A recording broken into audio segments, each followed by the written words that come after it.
الجن فقالوا إنا سمعنا قرآنا عجبا يهدي إلى الرشد فآمنا به ولن نشرك بربنا أحدا وأنه تعالى جد ربنا ما اتخذ صاحبة ولا ولدا وأنه كان يقول سفيهنا على الله شططا وأنا ظننا أن لن تقول الإنس والجن على الله كذبا. أعوذ بالله من الشيطان الرجيم. بسم الله الرحمن الرحيم. الحمد لله الهادي إلى سواء السبيل ثم الصلاة والسلام على رسوله الكريم محمد بن عبد الله وعلى آله وصحابه والمتمسقين بدينه إلى يوم الدين. أما بعد فالسلام عليكم warahmatulahi wabarakatuhu. Náà a dúpẹ́ fún Ọlọ́run, ọpẹ́ ni fún Ọlọ́run ọba tí ó jẹ́ ọba adẹ́dà, ọba tí ń ṣètò ayé bó ṣe wu Ọlọ́run yìí ni a fún ní ọpẹ́. Àsìkò tí a bára wa àti bá a ṣe bára wa àtòrí ìṣesí tá a bára wa kò sí èyí tí ó ṣẹ̀yìn Ọlọ́run ọba ń bẹ. Ọlọ́mọṣà wọlá ọpẹ́ tí a wá dó nítorí bó ti léwu kórí àfi ká dúpẹ́ fún Ọlọ́run, bó ti léwu kórí àfi ká fi ọpẹ́ fún Ọlọ́run. Ọlọ́mọṣà wọlá ọpẹ́ tí a dó fún rẹ̀ Ọlọ́run lásìkò wa tí a wà yìí. Gbogbo ohun tí a ń fẹ́ lóore kọ́lọ́run kí ó ṣe fún wa, èyí tí a fẹ́ tí í ṣe ohun tí ó dùn mọ́ wa nú tá a sì gbọdọ̀ gba kádàrá látara ẹ̀. Iná ni ìṣesí tá a wà lásìkò yìí, bá a ṣe wà lásìkò yìí tá a lè bọ́ síbì kan kó ń bì kan bọ́ síbì kan kó ń lu kan bọ́ sí ìlú kan tí ọ̀pọ̀lọpọ̀ kan dúró. Ọlọ́run ọba iná ni ọba àṣọ, òun náà nìkan ni ó lè bá wa dá àsìkò padà sí bó ṣe wà, nítorí bá a ṣe bá tẹ́lẹ̀ tá a ń lọ tá a ń bọ̀ tá a ń ṣe gbogbo nǹkan àmọ́yì rẹ̀. Kọ́dà ẹlòmíì ò mọ̀ pé ọba kan ní í ṣerú eléyìí ni, ẹlòmíì ò sì mọ̀ ká ní pé oore ni. Ṣùgbọ́n lásìkò tá a fi wọ tá a wà yìí nísìnyí, oyè gbogbo wa náà mọ̀ ká ní pé àṣẹ ohun tọ́lọ́run bá ṣe fún wa tẹ́lẹ̀ oore ni. Tọ́rọ̀ bá wá rí bá a bí Ọlọ́run a mọ̀ tàtẹ̀yìn wá ló lóore. Bá a ṣe bára wa yìí náà a sì ń dúpẹ́. Kọ́lọ́mọṣà wọlá ọpẹ́ wa, bá wa dá ìgbà padà sí bó ṣe wà, ká máa lọ ká máa bọ̀. Àwọn ẹni tí ń tà kí wọ́n máa tà kí wọ́n máa rà. Kọ́lọ́n kí ó fi àlùbáríkà sínú iṣẹ́ ẹnìkọ̀ọ̀kan wa. Ọ̀pọ̀lọpọ̀ ìkẹ́ fún Ànábì wa Muhammad sallallahu alayhi wa sallam àti àwọn aráalé rẹ̀ àtàwọn sàhábà lápapọ̀ àti gbogbo ẹni tí ó bá gbá súnà Ànábì wa Muhammad mú fi lọ di ọjọ́ tó ti ká ní pé ẹ̀sìn ni ó wúlò. Ẹni bá rẹ́sì ṣe láyé náà ni ó jèrè ńjọ́ náà. Ó yẹ nísìn ọjọ́ alkiyama wọn a máa pè ní ọjọ́ ẹ̀sìn. Ọlọ́run bá pè bẹ́ẹ̀, Ànábì wa Muhammad ṣàlàyé bẹ́ẹ̀ fún wa. Ó yẹ bẹ́ẹ̀ nísìn pé ọjọ́ ẹ̀sìn ni, pé ẹni tó bá sin lọ́hùn láyé bó ṣe tó àti bó ṣe yẹ, ìyìn náà ni ó jèrè ńjọ́ náà. Àwa kí ẹ̀yin ọmọ ya wa nínú Islam tẹ́ láǹfààní àti máa gbọ́ wa àti máa wò wá. Ìkẹ́ Ọlọ́run ọba, ìgẹ́ Ọlọ́run, oore Ọlọ́run tí kò ní tán, kí Ọlọ́run kí ó bá wa ṣe fún ẹnìkọ̀ọ̀kan yín. Naam, a sì wà lórí prógámù wa níbi ìtumọ̀ Al-Qur'an Karim nínú oṣù alápọ̀nlé tí a wà yìí tí ń jẹ́ oṣù Ramadan. Àlùbáríkà tí ó wà nínú oṣù yìí kọ́lọ́n kí ó ṣe ní ti ẹnìkọ̀ọ̀kan wa o. Lónìí a fẹ́ tẹ̀síwájú níbi máa ṣàlàyé nípa gbólóhùn tá a fi ń wáṣọ. Ṣùgbọ́n ká tó máa lọ síbi bẹ̀ ń èyí tó yẹ kó dá wa lójú ni pé a ti súnmọ́ mẹ́wàá kẹ́yìn nínú oṣù Ramadan, ibi tí oore tún pọ̀ sí jùlọ. ẹ̀rí oore ó wà nínú Ramadan látòkè délẹ̀, nítorí Ànábì wa Muhammad jẹ́ kó yé wa pé orúkọ kan bẹ̀ náà ni Ọlọ́run yóò máa sọ ọmọ náà dọmọ aljanna, ni ó máa bọ́kùn náà lọ́rùn yàn fẹ́ni tó bá rìnrìn rẹ̀ tó ṣeṣe sí rẹ̀ tó hùwà rẹ̀ nífà, yóò máa jọmọ aljanna ní orúkọ kan títí Ramadan ó fi parí. oore yìí wá parí síbi pé nínú mẹ́wàá kẹ́yìn, èyí ń ó jẹ́ ìṣesí kan nínú ọ̀pọ̀lọpọ̀ ihun àwọn ìjọsìn tọ́lọ́run máa ń pa wá láṣẹ. ìkẹyìn ọjọ́ nínú rẹ̀, ìkẹyìn àsìkò nínú ẹ̀, Ọlọ́run ọba máa fi gbogbo rẹ̀ yìí Ọlọ́run yóò fi síbẹ̀. Ọlọ́run wá fi ibi tó rẹ̀ parí sí síbẹ̀. tá a bá wo ọjọ́ Jímọ̀ lápèjúwe, a rí pé ibi tó rẹ̀ fi pọ̀ sí níbẹ̀ jù náà ní agogo kẹyìn. oyè mẹ́rin sí wákàtí kakórun tó wọ̀ ní ọjọ́ Jímọ̀ lẹ́yìn ìrun asiri. tá a bá wo ọjọ́ Àràfá, oore pọ̀ ńjọ́ yẹn, gbígbàdúrà wà ńjọ́ yẹn, ó wá parí sí aago kẹyìn tí yàn gbọdọ̀ fi ṣeré níjọ́ Àràfá yẹn.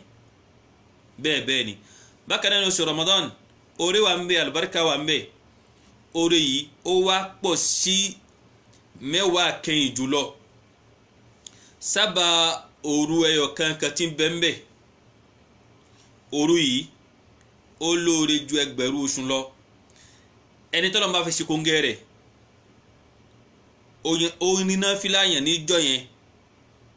ó rí Kùránì kà níjọ́ yẹn, ó rí sàárà ṣe níjọ́ yẹn, àti àwọn nǹkan tó jọ bẹ́ẹ̀ lọ ní iṣẹ́ olóore. wọn kò kalẹ̀ fún ká ní pé ó sin Ọlọ́run, tọ́wọ́ yẹn náfílà ni pé ó yan náfílà, ó kírun fún Ọlọ́run fún 70 ọdún àti 3. Allah. tọ́wọ́ yẹ sàárà náà ni bí ó ṣe gbanú, ẹ ò kí wọn wá gbẹ̀lé ní lọ́nà tó pọ̀. ẹlòmí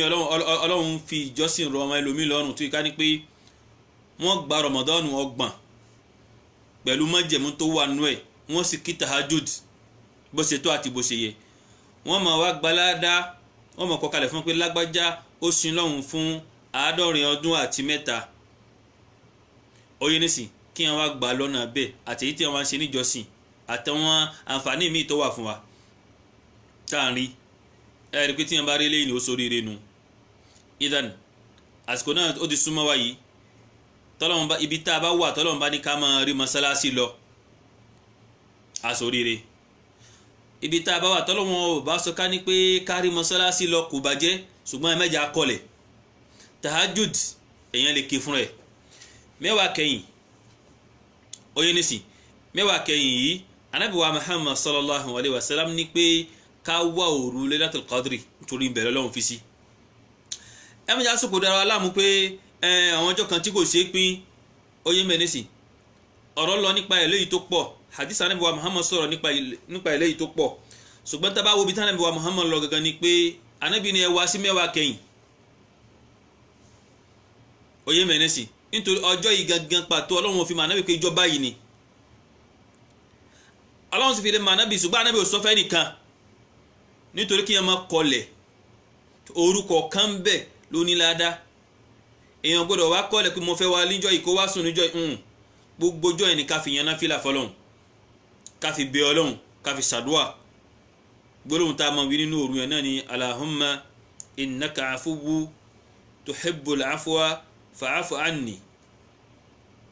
gbólóhùn yẹn náà ni kí a máa wí lóru yẹn. ẹ má jẹ́ lọ wá pé ká tó wá nákàlẹ́ kan àbí kẹ́ni kan tó yẹ ká máa sà lóru yẹn, àfa kan ní náfìlà kan wà ká gbẹ́sẹ̀ kan sókè, gbogbo àwọn nǹkan lẹ́yìn ni. Ànábì wa Muhammad ò fi eléyìí ní kalẹ̀ fún wa. ohun tí Ànábì ṣàlàyé ni pé ká wá nínú mẹ́wàá kẹ́yìn, náfìlà la sì fi ń wá pẹ̀lú Qur'an. oyè mẹ́rin sí Qur'an èèyàn sì kan tó bá rọrùn lọ́rùn ni. tọ́lọ́mọ bá sọ ká ní pé ibi tá a wà kò sáǹfààní láti lè lọ sí mọ́sálásí, máa yan náfìlà lóru. Suratul Fatiha ohun tó bá mọ̀ sẹ́yìn rẹ̀, tó bá jẹ́ Suratul Ikhlas ní Qul huwallahu ahad, òun kí tahajjud náà nìyẹn. kul a'udhu bi rabbil falaq lọ́mọ òun kí tahajjud nìyẹn gbogbo súra tó bá ti mọ̀ kódà kó jẹ́ àyà kan ló bá mọ̀ lẹ́yìn kíni lẹ́yìn suratul fatiha ó kí tahajjud nìyẹn tí ó kéyìí tó pọ̀ tó bá kí sinmi kó sọ gbólóhùn Allahumma innaka afuwwu tuhibbul afwa fa'fu anni oyè mẹ́nìsì kó sọ èyí tí ó pọ̀ bákan náà nìyẹn láǹfààní láti lè tọrọ láti lè tẹ́wọ́ síwájú Ọlọ́run láti lè béèrè ohun tó bá wù ú ọ̀rọ̀ ayé ni o orí ayé ni o tàlkìyàmọ̀ ni o èyàn láǹfààní láti lè béèrè bí wọ́n ṣe máa ṣe nínú títí mẹ́wàá kẹ́yìn yẹn yóò fi tán nìyẹn kọ́lọ́n kí yóò fi èmi àti yín ṣe kò ń gẹ́ òru Lailatul Qadri tahajjud èyàn lè dákẹ́ fúnra ẹ o nílẹ̀ o ẹni tọ́lọ́run bá rọ̀ lọ́rùn kó kí àtàwọn ìyàwó àtọmọ ọmọ ẹ̀gbọ́n ọmọ àbúrò tájọ wálé kan náà ẹja kí tahajjud bá a ṣe ń kásá mú fáwọn àtàtì ń kí àìlú tí mo wà mí nìkan ni mo wà ń bẹ̀ kọ́dà bíi tẹ́lẹ̀ mi wà òun nìkan ní gbénú yàrá ǹjẹ́ kò lè kí tahajjud yóò kí tahajjud lọ́rọ̀ yàn oyè mẹ́rin sí láti lè gba aládá tí ọ wà ní ibẹ̀ yẹn láti lè ṣoríire tí ó wà ń bẹ̀ nítorí nǹkan pọ̀ lóru yìí oyè mẹ́rin sí orí pọ̀ lóru yìí oyè ṣùgbọ́n kì í ṣe ibẹ̀ wọn ni à ń lọ ní àyájọ́ tòní nítorí ó wà kí amẹ́nubà ọ̀pọ̀lọpọ̀ níbi ìtumọ̀ gbólóhùn ìṣọ́ tí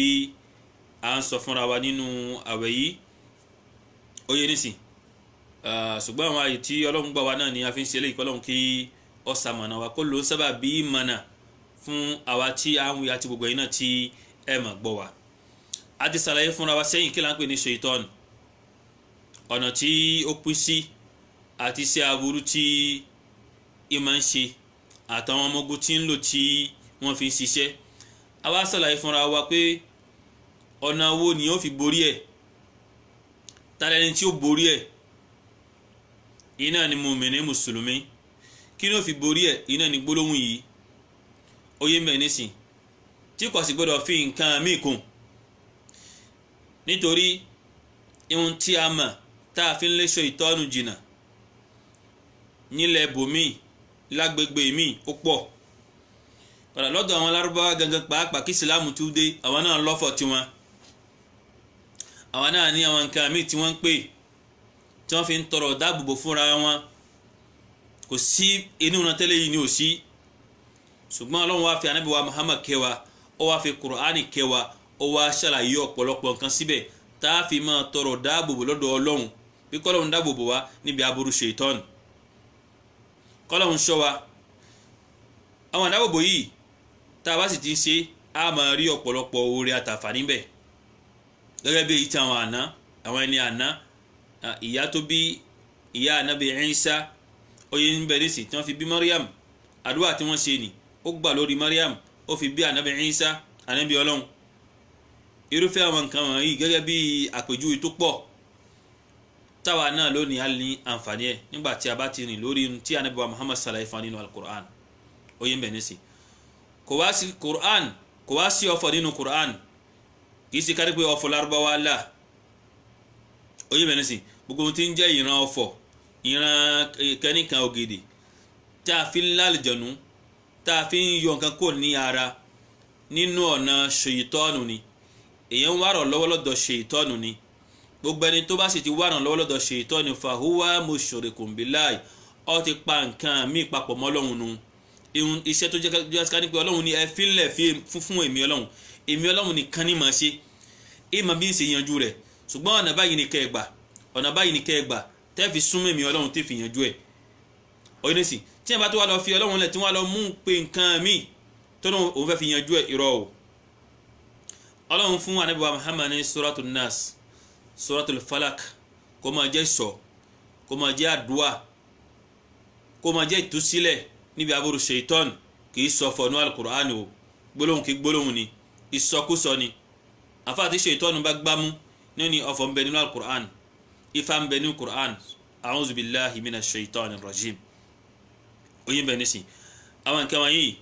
Ọlọ́run ti wá fún Ànábì wa Muhammad sallallahu alaihi wasallam gbogbo mùsùlùmí tó bá ṣe ríire àbí gbogbo èèyàn tí ó bá ṣe oríire àfi kó rìn lórí ìlànà ń tọ́lọ́wọ́n bá fún wa pé ṣèitọ́n ẹ̀dá wa Ọlọ́run bá ní ó ṣetán láti lè máa dààmú ẹ̀dá ṣùgbọ́n àwọn aláwọn fún yẹn ẹ bá gbọ̀nà báyìí tẹ gbọ̀nà báyìí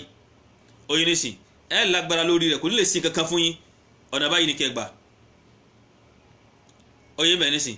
káwa tó mọ̀ sọ ká ní pé ṣètọ́nù náà la fẹ́ pè lórí aburú kan tó ṣe ṣẹ́mi ká ní pé yóò mọ̀ rin wa ni oyin bẹ̀ nísìn lórí aburú kan sí ká ní pé àwọn aláburú nínú ẹ̀dá tí wọ́n ṣe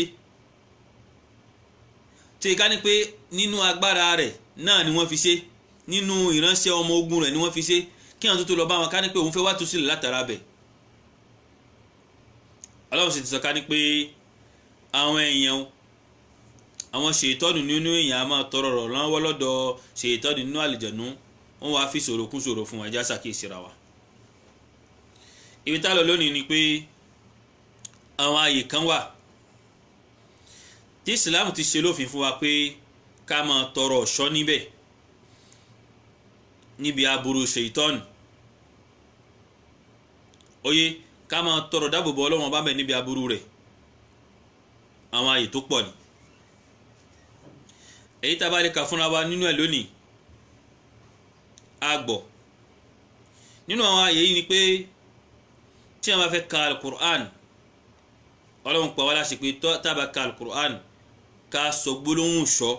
tá a fi lè ṣọ́ ìtọ́nù jìnnà tí òfin ní dà wá láàmú níbi bẹ̀yẹn ká lè rí ìjọsìn ti alukur'an ṣe ẹ̀rí lórí ọ̀rọ̀ yìí ina ni gbólóhùn Ànábì wa Muhammad sallallahu alaihi wasallam gbólóhùn Ọlọ́hun Ọba fún Ànábì wa Muhammad naam Ọlọ́hun sọ nínú al-Qur'an a'udhu billahi minash shaitanir rajim Ọlọ́hun ní fa idha qara'ta al-Qur'an fasta'idh billahi minash shaitanir rajim Ọlọ́hun sọ fún Ànábì wa Muhammad pé tó bá ka al-Qur'an oyin bẹ̀ nísìn tọrọ ìṣọ́ àwa Ọlọ́hun tọrọ dáàbòbò àwa Ọlọ́hun sáwábà àwa Ọlọ́hun ká dáàbòbò ẹ níbi aburú ṣètọ́nù tí máa ń kóró irú ìsìyàn lọ́kàn tí wọ́n fi ní ìjọsìn sí fọlọ́hun àdéhùn rẹ̀ náà ní ká ní pé òun máa dí wọn lọ́wọ́ láti lè sìn rẹ Ọlọ́hun òun máa kó wọn lọ núná nígbà tí Ọlọ́hun ní kó forí balẹ̀ fún baba ńlá wa Adam tó kọ̀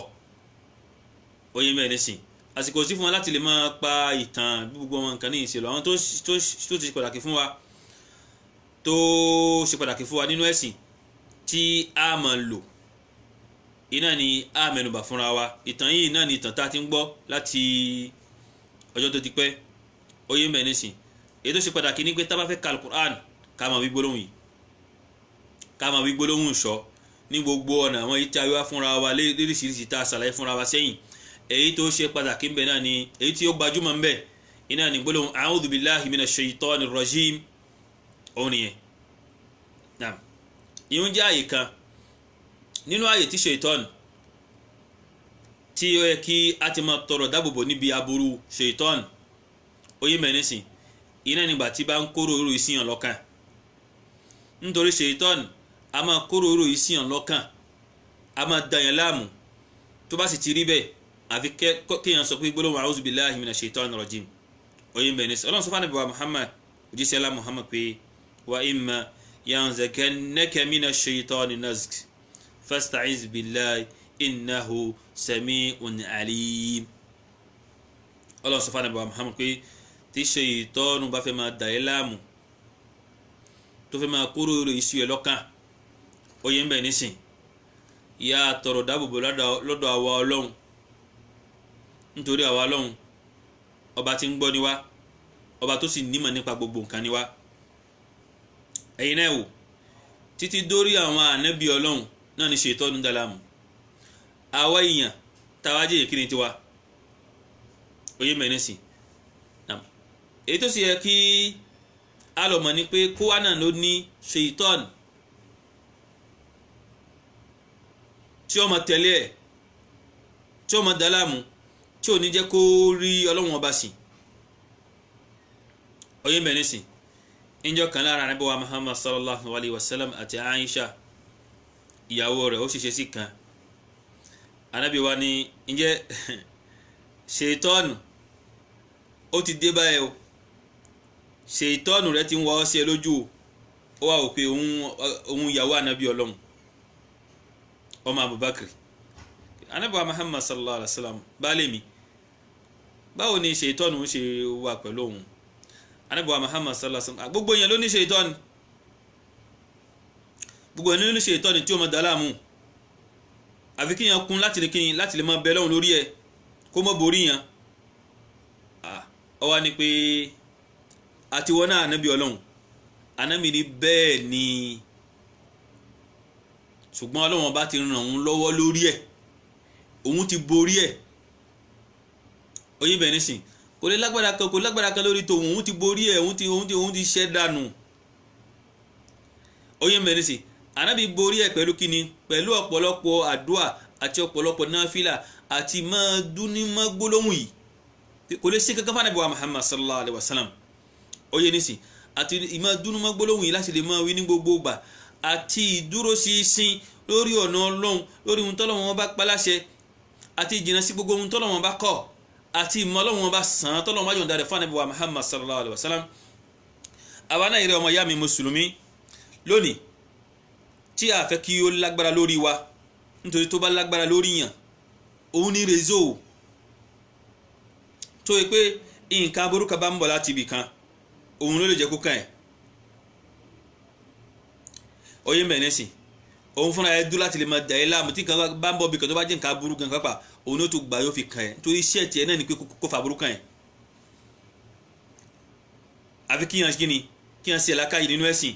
kíyàn farabalẹ̀ kó gbàgbọ́ yẹ ẹ̀sìn kó mọ ohun tó wà nínú Islam kó mọ àǹfààní tó wà nínú Islam láti lè borí gbogbo àwọn ète ṣèitọ́nù àti àwọn ọmọ rẹ̀ àtàwọn ọmọ ogun rẹ̀ oyè bẹ́ẹ̀ nísìn Ànábì wa Muhammad sallallahu alaihi wasallam ó lágbára lórí gbogbo ohun tí ń jẹ́ ṣèitọ́nù oyè bẹ́ẹ̀ nísìn Ànábì wa Muhammad sallallahu alaihi wasallam ní ọjọ́ kan Ànábì dé inú mọ́sálásí láti lè máa yan náfìlà ọ̀kan nínú àwọn ṣèitọ́nù tàlìjànú àwọn àfáàní ẹ̀fìrìtù minal jinni èyí tí ó lògbà pẹ̀lú Ànábì Suleiman lánàá torí ẹ̀mí àwọn àlùjànú amagun ó tún wà láyé ó fẹ́ wá dá Ànábì wa Muhammad láàmú níbi ìrun Ànábì sì mú ìtànigún ṣùgbọ́n Ànábì sì di lókun Ànábì fi agbára Ọlọ́run gbólóhùn Ọlọ́run bá fi di lókun sínú mọ́sálásí Ànábì wá sọ ká ní pé òun rántí gbólóhùn ọmọ ìyá tòun Ànábì Suleiman alayhi salam ìhun tó tọrọ lọ́dọ̀ Ọlọ́run gbólóhùn ni lòun rántí bí ìbá ṣe bẹ́ẹ̀ ni òun ò bá fi sílẹ̀ sí mọ́sálásí kóhun dì mọ́ òkú mọ́sálásí kóhun wá pé gbogbo èèyàn kí wọ́n mọ̀ wá rí ìhun tó fa tóun ò fi ṣe bẹ́ẹ̀ ni nzan gbogbo àwọn àlàyé yìí náà ní Ànábì wa Muhammad sì ṣàlàyé fún wa pé ẹ ṣe báyìí ẹni báyìí gbólóhùn báyìí tí ṣèitọ́nù bá gbọ́ yóò dàbí pé wọ́n buná sí lára ni lọ́pọ̀lọpọ̀ gbólóhùn tí mùsùlùmí bá ti ṣàkíyèsí tí bá ti ń wí kò lè lágbára lórí yàn kò sì lè ṣìyàn lọ́nà oyè ń bẹ̀ nísìn àwa gangan fúnra wa òun ti sọ kárí pé òun ó ṣì wà lọ́nà àwa gan fúnra wa gbọ́dọ̀ wá sí nísì ká wá lọ bá àbí ká wá rìn lọ́nà ẹ̀ nítorí ẹni tó bá lọ bá ṣèitọ́nù fúnra rẹ̀ àbí ó rìn lọ́nà ṣèitọ́nù kò ní mú nǹkan bọ́bẹ̀ ju orí ibú lọ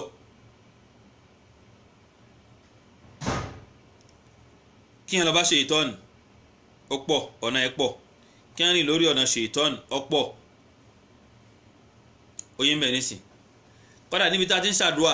bí mo fẹ́ ṣàdúà èèyàn rìn lórí ọ̀nà ṣèitọ́nù fi ṣàdúà nígbà tí wọ́n fẹ́ ṣàdúà orúkọ Ọlọ́run wà nílẹ̀ léyìí tó pọ̀ àgbọ̀ bánàbí wa Muhammad ṣe náfìlà tó ṣàlàyé fún wa àwọn náfìlà oríṣiríṣi bánàbí ṣe yàn àwọn sàhábà béèrè wọ́n ṣàlàyé fún wa àgbọ̀ pé ànábì yan náfìlà kan lórí igi rí àbí kẹsẹ̀ kan sókè kó fi yan náfìlà àwọn oríṣiríṣi náfìlà subhanallah tí ò ní pìlẹ̀ nínú ẹ̀sìn eléyìí ọ̀nà ṣèitọ́nù ni yóò wá kún ní gẹ́gẹ́ bí pé kíyàn gbé pákógi kíyàn wá sí kíni kíyàn wá fi omi góòdì kó wá fi kú lójú kíyàn máa wá àṣebí góòdì ni tí sì ṣe bẹ́ẹ̀ ẹ̀rí nínú nǹkan tí yẹn rí ká ní pé ewu náà ní nǹkan tí mo lè fi sí lọ́hùn ṣètọ́nù wà wọ̀ bẹ̀ èyàn wà lọ́ka gbọ̀n sí lọ́hùn ni ẹlòmíràn pé súnà kan kọ̀ yẹn ṣe bó yan náfìlà ni lọ́nà wo sanabi Muhammad yan náfìlà kó gbé ẹsẹ̀ kan sókè subhanallah ọ̀nà tó ṣètọ́nù tó máa ń gbà wá níbi ibẹ̀ yẹn ni pé èèyàn wá ní pé lẹ́yìn náfìlà o kò ní ya Allah kò rí yẹn kò wúlò mà orúkọ Ọlọ́run ya Rahman ò sí bẹ́ẹ̀ mà kò lè ṣe tí ń wá ya Rahim ò lè ṣe tí ń wá yóò wá ní pé àfi kóhun gborúkọ àlejànú ya gàgàgà tàràgàgà tìrìgàgà ya ìlú yóò wá lọ wáyé ní kiri wọ́n wá tàn jẹ́ pé ọ̀pá bísímìláyì ni ọ̀pá kúrúwàláwò ni àbí ọ̀pá súratul Fatiha ni má jẹ́ kẹ́nìkan tẹ̀lé jẹ́ ọmọ yá mi nínú Islam kò sí ìkàtí ń jẹ́ ọ̀pá nínú ẹ̀sìn Islam nínú súnà Ànábì wa Muhammad Ànábì ò júwe ọ̀pá fún wa sọ̀hábà kan ò júwe ọ̀pá fún wa ẹnìkan ò sí lè sùn kóra Ànábì kánàbí bá sọ ká ní pé ọ̀pá kan wà ṣèyítọ́ọ̀nù náà ní júwe fún wọn láti lè kó wọn wọnú náà gbogbo ohun tó bá ti yàtọ̀ sí bismillahir rahmanir rahim ya Allah ya Latif ya Wahhab tó bá ti lè yàtọ̀ síbẹ̀ tó ti wá ní kàkàkàkà nú tó bá fà á àfikọ́ pẹ́ díẹ̀ tó bá fà á àfikọ́ ṣe nǹkan báyìí lóríṣiríṣi ni nínú ọ̀nà ṣèyítọ́ọ̀nù ni ẹ jẹ́ ká jìnnà sí oyin bẹ́ẹ̀ nísìn ẹ dákun ẹ jẹ́ ká jìnnà sí bẹ́ẹ̀ fẹ́ ṣàdúà kó ṣàdúà kó porúkọ Ọlọ́run ní kẹ́pẹ́ mí Ọlọ́run tó sàlàyé fún kẹ́ walillahil asmaul husna òun ló fi ní ọkọ̀ tó yáyì jùlọ ìyá kàkàkà tá ń pè yìí ìyá kàkàkà tá ń pè yìí sínú orúkọ Ọlọ́run tó fi yáyì jùlọ ni ẹlòmíì gan ò ní mọ̀ pé ó lè wá pé ń pè kú pè yóò wá gba létí tí yóò wá gba létí nítorí àlejànú ní pè ẹ̀rí mẹ́ gbogbo orúkọ Ọlọ́run bá ló rọrùn ló sì yáyì Ọlọ́run ní al-asmaul husna orúkọ tòun yáyì ó dùn ún gbọ́ ó dùn ún pè èyí ni ya Allah tó bá ti nígbàgbọ́ pé ya Allah orúkọ Ọlọ́run ni tó fi ń pè Ọlọ́run lórí bùkátà ẹ̀ tí má jẹ́ mú àdúrà sì pè sí ẹ lára Ọlọ́run máa gbàdúrà ẹ̀ Ọlọ́run máa ṣe ohun tó ń fẹ́ fún ẹ̀ oyè mẹ́rin sí Ọlọ́run tí wàá lè dán ẹ wò kó máa wọ bó ṣe ṣe ọmọ wa fà á fákà ìmọ̀ ọjọ́ kódà fákà ìmọ̀ ọdún pàápàá Ọlọ́run tí ni mo gbàdúrà wà ṣùgbọ́n mùsùlùmí mùmíní sí yóò dúró bẹ́ẹ̀ pé Ọlọ́run lòun ń pè ìsì ń gbọ́ òun yóò padà wá gbàdúrà tó ń jọ kẹ́yìn náà ni àmọ́ ẹlòmíì tó bá pe ya Rahman tó pe ya Latif fún oṣù méjì lásán tí kò bá rí gbàdúrà yóò ní pé irọ́ òun rí gbàdúrà yóò wá lọ gbóná ṣètọ́nù ọ̀nà ṣètọ́nù ní pé irọ́ wà ọwọ́ hálùwà ọjọ́ mẹ́ta ni tó bá lọ fa ọ̀pá kẹ́nìkan tó bá ti lè fa ilé ẹ̀ níjọ́ mẹ́ta subhanallah tó ṣe sàrá báyìí ó rí gbàdúrà lẹ́ẹ̀kan náà láàrin oṣù mẹ́ta ó bẹ̀rẹ̀ sí lo mọ́tò ó bẹ̀rẹ̀ sí lo gbogbo nǹkan wàláhì ọ̀nà ṣètọ́nù ni tí ó bá sì ti wà ẹni tó sá fún ṣètọ́nù náà tó sá fún kò lọ bá níbi tó wà ṣètọ́nù wọn láti lè bá ṣẹ́ rẹ̀ jẹ́ mọ́ lọ́wọ́ láti lè pé lọ sínú náà ó yẹ nísìn ká wá sọ pé ẹni tó wá lọ bá fúnra ara rẹ̀ tí wàá ń tọrọ ìrànlọ́wọ́ lọ́dọ̀ rẹ̀ àbí tí ń pè tí ń ránṣẹ́ ó yẹ mẹ́rin nísìn àlùmíọ̀ sọ̀kan nígbà ká pé àlejò ká ránṣẹ́ ká fi ṣètò Ọlọ́run irọ́ ni Ànábì Suleiman nìkan lọ́wọ́ bá yọ̀ǹda bẹ́ẹ̀ fún ó yẹ mẹ́rin nísìn àgbọ́dún tẹ́pẹ́ Ànábì wa Muhammad sallallahu alaihi wasallam ṣe nǹkan báyìí kò sí fi lélẹ̀ nínú ẹ̀sìn àwọn sàhábà ò sì ṣe bẹ́ẹ̀ Ọlọ́run bá tó fún wọn láti lè pè eléyìí nínú khususiyya Ọlọ́run bá ṣe fún Ànábì Suleiman ni ẹjá ṣàkíyèsí ra wa ìyọ̀n mọ̀ yá mi nínú Islam ìhun tí ó ba ẹ̀sìn jẹ́ mọ́ wa lọ́wọ́ tí ó kó fìtínà bá gbèsè ayé wa ẹ má jà fọwọ́ ra wa lọ jí rẹ́wó náà nínú ibi tí a ti máa wí gbólóhùn sọ iná nígbà tí ṣèyítọ́nù bá bẹ̀rẹ̀ sí kóróró ìsíyàn lọ́kàn níbi kíni níbi àdíọ́kàn tíyàn ní. Ànábì wa Muhammad jẹ́ kó yé wa nínú hadith tí Abi Hurairah gbà wá pé ya'ti ṣèyítọ́nù ahadukum ṣèyítọ́nù yóò wá báyìí ó yé mẹ́rin sí ya'ti ṣèyítọ́nù ahadakum ṣèyítọ́nù wá báyìí fayaqul yóò sọ ká ní pé man khalaqa kada ta ló dá nǹkan báyìí ta ló dá nǹkan báyìí ta ló dá nǹkan báyìí yóò máa sọ lóríṣiríṣi yóò wá débi ká ní pé títí òfìsà ká ní pé anami hatta yaqula man khalaqa rabbuk tani tó dá lọ́wọ́n bá rẹ̀ anabi ni fa idha balagahu falyasta'iz billahi ẹni tí ó lẹ́yìn bá ń wọ́ kan rẹ̀ pé talẹ́ni tí ó dá lọ́wọ́n pàápàá oyún mẹ́rin sí kẹ́yìn tó ń ṣe a'udhu billahi minash shaitanir rajim nítorí ṣètọ́nù ṣe tán láti lè baṣẹ́ rẹ̀ jẹ́nu oyé ẹjá ṣàkíyèsí náà nínú ààyè táti máa tọrọ dáàbòbò Ọlọ́run níbi aburú ṣètọ́nù iná ni nínú òrùn torí ṣètọ́nù yóò máa dàrú mọ́yàn lọ́wọ́ oyé mẹ́rin sí Usman bin Abil Aasi ọlọ́ba nàbí wa Muhammad sallallahu alayhi wa sallam jọ kàn pé ó ní ìrẹ̀ òjíṣẹ́ Ọlọ́run ṣètọ́nù ò jẹ́ kí n rírun kí mà oyin bẹ̀ nísìn kò jẹ́ kí n rí nǹkan ká àmọ́ bó ṣe tọ́ àti bó ṣe yẹ yóò máa kó sí mi lọ́kàn lẹ́nu oorun yóò máa dà mí láàmú Ànábì wa Muhammad sallallahu alayhi wa sallam ó ní dhaka shaitan eléyìí ni ọ̀kan nínú àwọn àlejànú tó kọtọ lọ́hùn yuqalu lahu Khinzab Ànábì ní orúkọ rẹ̀ máa jẹ́ Khinzab fa idha hasastahu tó bá ti ń ṣàkíyèsí bẹ́ẹ̀ nínú òrùn sọ gbólóhùn a'udhu billahi minash shaitanir rajim kó wá bọ́ sí apá òsì ẹ báyìí kó fàtẹ́gùn síbẹ̀ lẹ́ẹ̀mẹ́ta oye tó bá ti ṣe bẹ́ẹ̀ arákùnrin yìí Usman bin Abil Aasi ó ní fafa'altu dhalika fa azhabahu Allahu anni rawahu Muslim ó ní ohun tánàbí wa Muhammad sàlàyé fóun yẹn òun ṣe bẹ́ẹ̀ ọlọ́wọ́n bá sì lè jìnà sí òun tóun bá ń kírun tòun báyìí kò tún lè wábi tóun ti ń kírun o òun kírun tòun pẹ̀lú kíni pẹ̀lú rọrùn. Ànábì wa Muhammad tó fi wáyé wa nínú hadisi tí Abi Hurairah gbà wá oyè mẹ́nẹ́sìn pé ṣèitán tó bá gbọ́ pé irun pé wọ́n pe Allahu Akbar Allahu Akbar yóò sáré jìnnà nítorí ó dà gẹ́gẹ́ bí pé wọ́n ń buná sí lára ni oyè mẹ́nẹ́sìn ẹ sì rí pé ká pèrún láwùjọ ó dáa ìlú táyé bá gbà wá tá ń pèrún tírun pọ̀ tí mikro wà tá tó fi ń pèrún yóò dáa jùlọ ààrẹ mùsùlùmí yóò sọ̀ká ní pé ṣé wọn lè yan mọ́sálásí méjì kàbí mọ́sálásí mẹ́ta ni kó máa pèrún èmi ní kí gbogbo mọ́sálásí máa pèrún lásìkò kan náà ọmọ àǹfààní tó wà nú ẹ̀ ni oyè ibi tá a bá ti ń pèrún léyìí tó pọ̀ a máa lé àlejànú jìnnà ọ̀pọ̀lọpọ̀ oògùn ìdìkidì tí wọ́n sì dì àwọn àgádágodo oríṣiríṣi tí ó wà ń bì kan tí wọ́n fi ń ṣaburú fún yàn ibi tí irun pípé bá ti ń pọ̀ yóò máa bagbára rẹ̀ jẹ́ kò ní jẹ́ kí ẹ̀mí òkùnkùn lágbára ní agbègbè yẹn inú àǹfààní tó wà níbi irun pípé nìyẹn.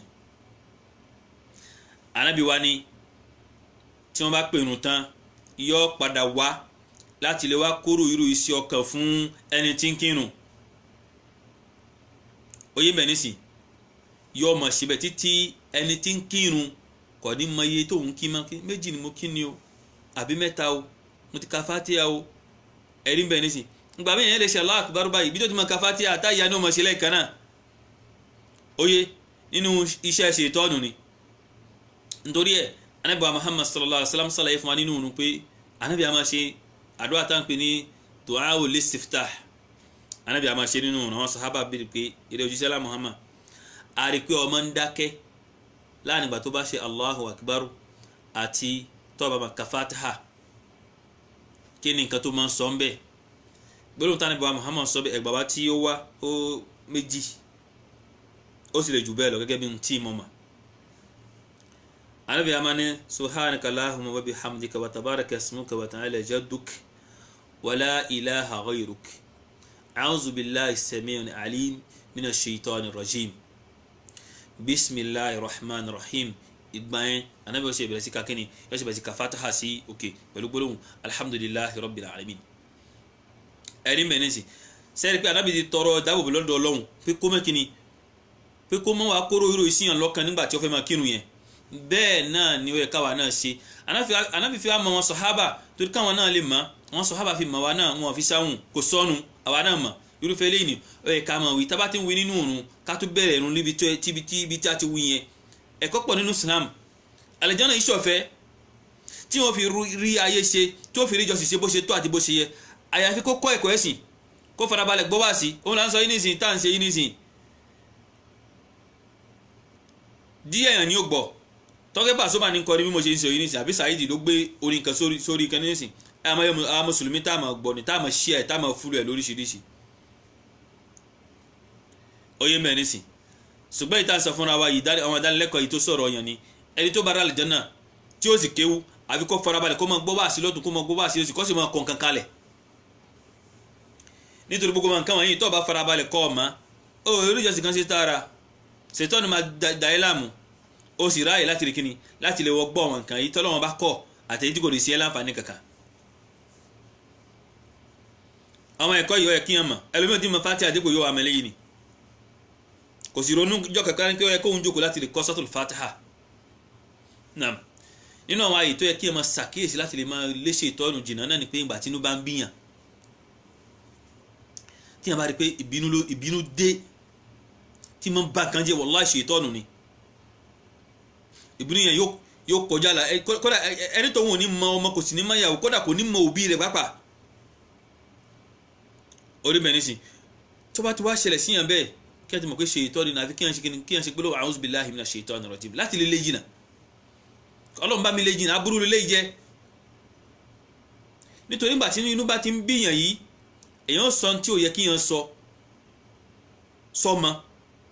síyàwó sóbì sẹ́ni tí ò yẹ kí yàn sọ nǹkan tí yàn sọ sí èèyàn ti tara abẹ fi kọ́ lọ́lọ́hùn wọ́n padà tara ibẹ̀ yẹn fi kọ́ ẹsẹ̀ kalẹ̀ fún yàn àbí kóbi wá bínú sí yàn kí tìyàn bàjẹ́ iná yóò bá wò kó lè bíyàn tí yàn bá sọ̀sọ́kùsọ̀ sí òbí rẹ̀ òbí wa wò ká ní pé èmi náà ọmọ tí mo bí ló sọ̀rọ̀ eléyìí sí mi oyè ń bẹ nísìn tọ́rọ̀ bá ti wá rí bẹ́ẹ̀ tínú bá ti ń bíyàn àfi kí yàn máa ṣe gbólóhùn a'udhu billahi minash shaitanir rajim. ìtẹ̀kan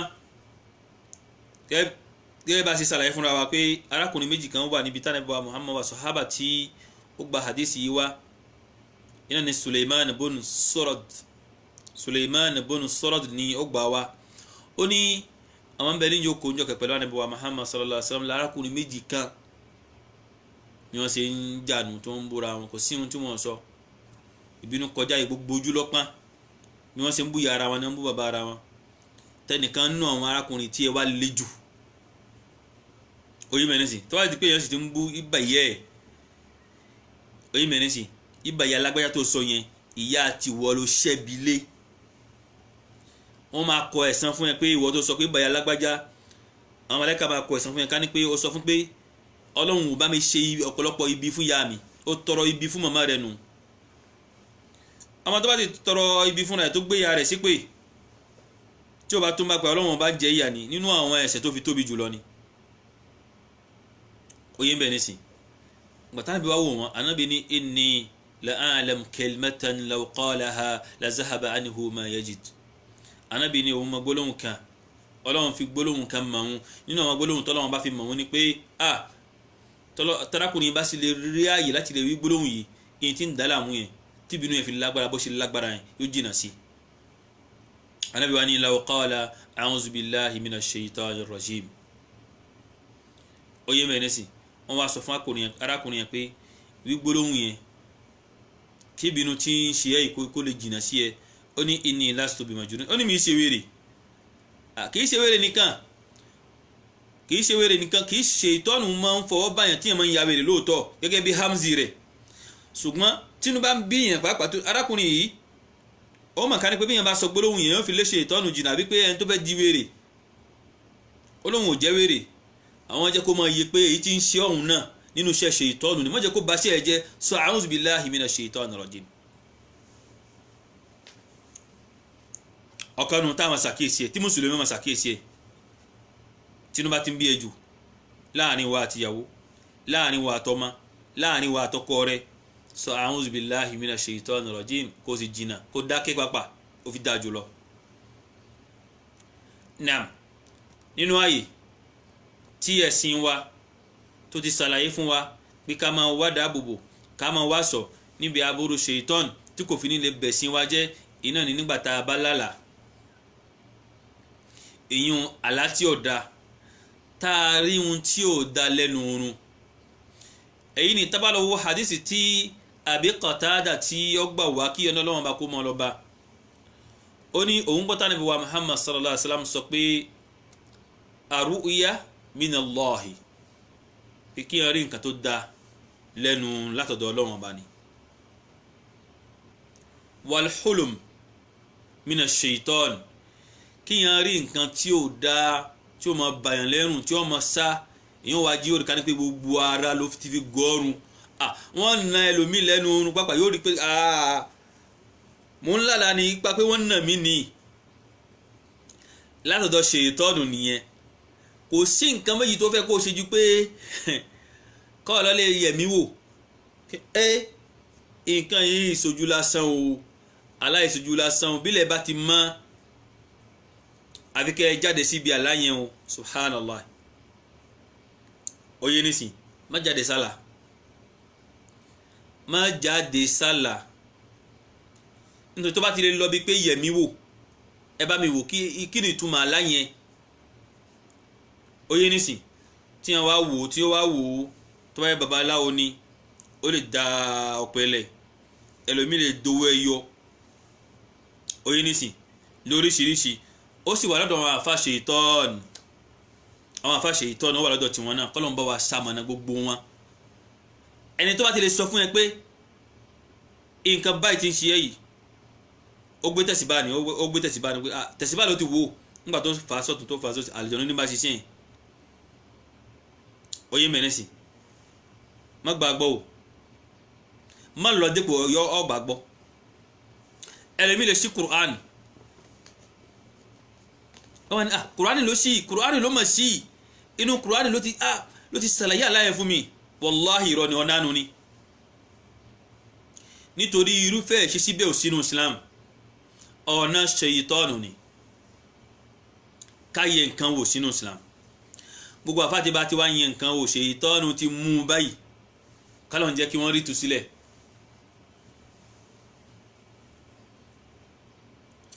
àbígé mo fẹ́ wò lẹ́nu oorun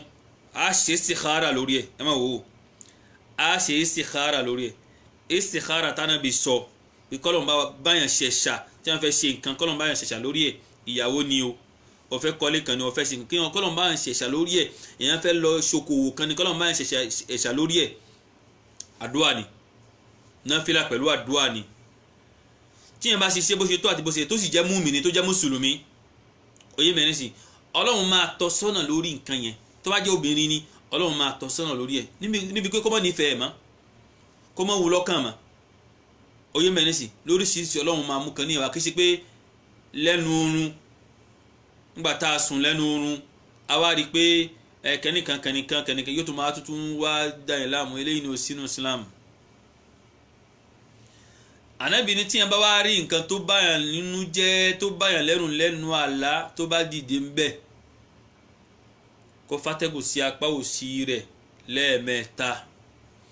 kó wá tọrọ dábòbò pé ọlọ́run tí mo rí má jẹ́ ó ṣẹlẹ̀ sí mi ọlọ́run èyí tí mo rí má jẹ́ ó ṣẹlẹ̀ sí mi ìfẹ́ rí mọ́ táàrin òun àtọ́lọ́run bá ti dá Ànábì ní fa innaha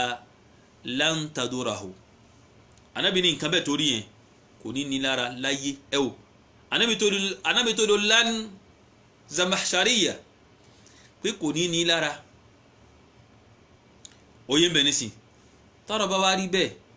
tá a bá rí nǹkan kódà Ànábì wa Muhammad sọ fún wa pé tí a bá lálàá tó da lẹ́nu oorun kó bẹ̀ lọ́hùn pé Ọlọ́run jó rí bẹ́ẹ̀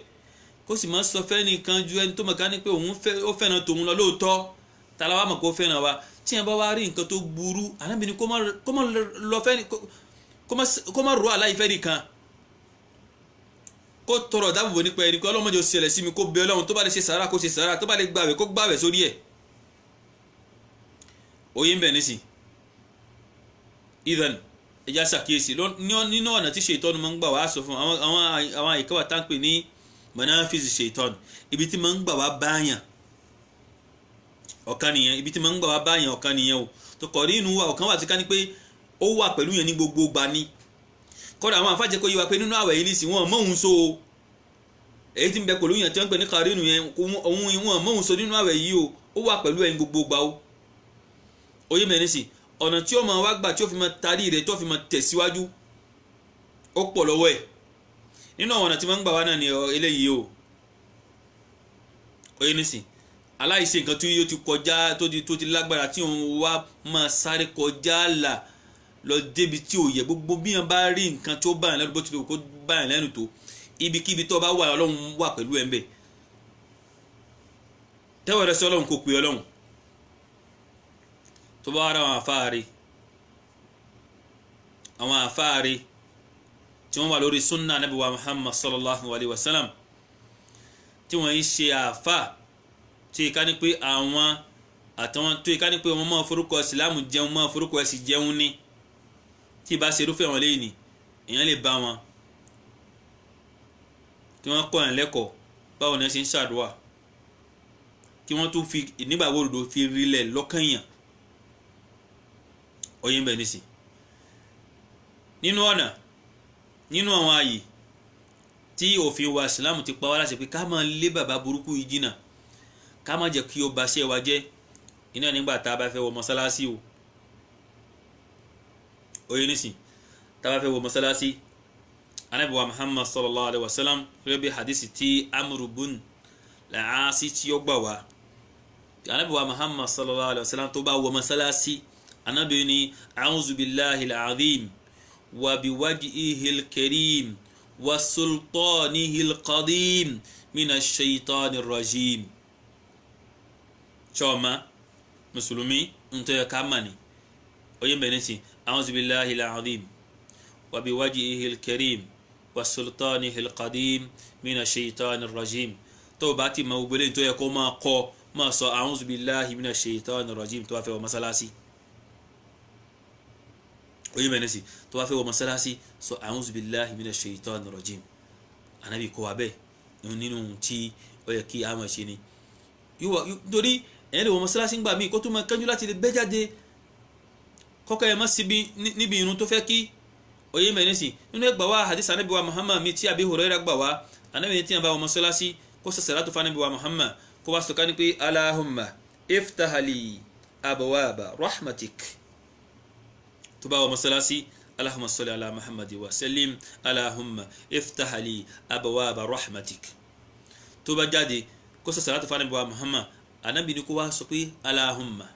a'simuni minash shaitanir rajim ìrọ̀lọ́hun bá ṣọ́ mi níbi aburú shaitan oyin bẹ̀ ní sí Allahumma a'simuni minash shaitanir rajim àdúà tá a máa ń ṣe tá bá jáde mọ́sálásí nìyẹn tá a fẹ́ wọ mọ́sálásí ńkọ́ Allahumma iftah li abwaba rahmatik oyin benesi àwọn àyè tí Islam ti sọ fún wa pé ká máa tọrọ kan níyìí ká máa lé bàbá burúkú yìí jìnnà ó pọ̀ o díẹ̀ la kà fúnra wa ń bẹ̀ yẹn a fi ọ̀kọ̀kun tí a fi dádúró lónìí tá a máa pàdé ńjọ́ mi Ànábì ní naam tí wọ́n bá dá àyè kan oko mi kan bọ́ sí inú ilé kan lágbègbè kan nínú oko kan nínú yàrá kan tí wọ́n bá ti kóńbì kan bọ́ síbì kan tó ṣe ìtọ́nà káàkiri orílẹ̀ ayé ni kí wọ́n sọ a'udhu bi kalimatillahi tammat min sharri ma khalaqa Ànábì ní tí wọ́n bá ti wí gbólóhùn yìí lẹ́ẹ̀mẹ́ta lam yadurruhu shay kò ní rí nira kan hatta yartahilu min manzilihi dhalik títí yóò fi kó láyè tó lọ yẹn ó lọ ìlú kan ó lọ oko kan ó lọ ibì kan ó lọ agbègbè kan Ànábì ní wádà bòbò níbi ṣèitán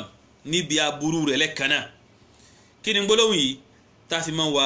a'udhu bi kalimatillahi tammat min sharri ma khalaqa oye bẹ́ẹ̀ nísìn Ànábì ní tó bá ti wá bí gbólóhùn mi yẹn ń bẹ̀yẹn lẹ́ẹ̀mẹ́ta